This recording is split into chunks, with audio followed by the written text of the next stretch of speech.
अस्सलाम वालेकुम, welcome back to my YouTube channel. तो फ्रेंड्स, आज की वीडियो में हम बात करने वाले कि हम जब भी किसी फ्रेंड को बैलेंस शेयर करते हैं इजी पैसा अकाउंट से, तो वहाँ पर एक एरर आ रहा है। दोस्तों, आप स्क्रीन पर ये एरर देख भी सकते हैं, इस तरह से एरर आपको आ रहा होगा।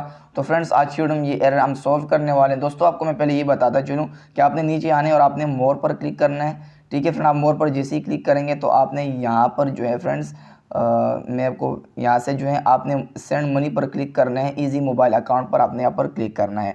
आप जैसे फ्रेंड यहाँ पर क्लिक करेंगे तो आप जो है आप जिस भाई को पैसे सेंड कर रहे हैं तो नंबर आप यहाँ पर अभी हम सेलेक्ट करेंगे।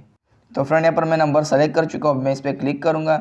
जैसे ही मैंने क्लिक किया फ्रेंड, अब यहाँ पर जो है हम बैलेंस जो है वो सेंड करेंगे। ठीक है फ्रेंड, थोड़ी सी लोडिंग यहाँ पर होगी, तो हम थोड़ा सा वेट करते हैं इसके लिए। तो फ्रेंड, अब जो है यहाँ पर मैं बैलेंस लिख रहा हूँ। ठीक है, तो 6000। ठीक है फ्रेंड, क्योंकि यहाँ पर जो है मैं भी 6000 रुपये सेंड कर रहा हूँ। मैं जैसे ही नेक्स्ट पर क्लिक करता हूँ फ्रेंड्स, तो आपको इधर लिखा हुआ है कि एरर कोड ESB 99505। तो फ्रेंड, आपको नीचे लिखा भी हुआ है कि you do not have sufficient funds for this transaction.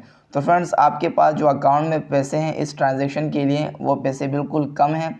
तो मैं जैसे ही 6000 रुपये सेलेक्ट कर रहा था दोस्तों, क्योंकि मेरे पास अकाउंट में 5000 रुपये, तो आपने इसको कैंसिल करना है। ठीक है फ्रेंड, तो यहाँ पर आपके एग्जांपल के लिए मैं 1 रुपया से सेंड कर रहा हूँ, क्योंकि मेरे पास 6000 रुपये नहीं है अकाउंट में। मैं जैसे ही यहाँ पर एक पे सेलेक्ट करता हूँ, यहाँ पर सेंड पर मैं क्लिक करता हूँ, तो फ्रेंड आप देख सकते हैं यहाँ पर अब मैं इससे यहाँ से जो ट्रांजेक्शन कर सकता हूँ। मैं सेंड नाउ पर क्लिक करूँगा, तो फ्रेंड आप यहाँ पर देख सकते हैं हमारी जो प्रॉब्लम है वो फाइनली जो है वो सॉल्व हो चुकी है।